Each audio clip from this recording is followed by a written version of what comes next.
আসসালামু আলাইকুম গাইস, পুকুরে ঝাঁকি জাল নিয়ে প্রথম মাছ ধরতে এসেছি। তার আগে জালটা গোছায় নিতেছি, কারণ অনেক দিন ধরে জাল খেও দেওয়া হয় না, তাই জাল শুকনো আছে, একটু ভালো করে গোছায় নিতেছি। নেওয়ার পর খেও দিব, দেখি কিরকম মাছ পাই। মনে হয় সম্ভবত অনেক বড় একটা মাছ ওঠার সম্ভাবনা আছে।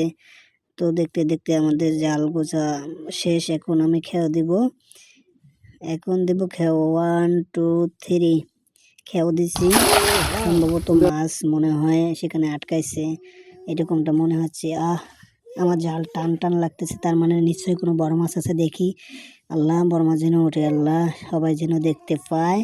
আস্তে আস্তে টান দিচ্ছি, দেখি কি খবর। মাছ আসার সম্ভাবনা আছে, দেখি আছে। আল্লাহ আল্লাহ আল্লাহ আল্লাহ, দেখি। ওহো, আমার জালটা বেশি ছিল তো, তাই সম্ভবত মাছ মনে হয় বেরিয়ে গেছে। তো করার কিছু নেই, আমরা পরে নেক্সটের খেয়ে ওটা উঠাবো।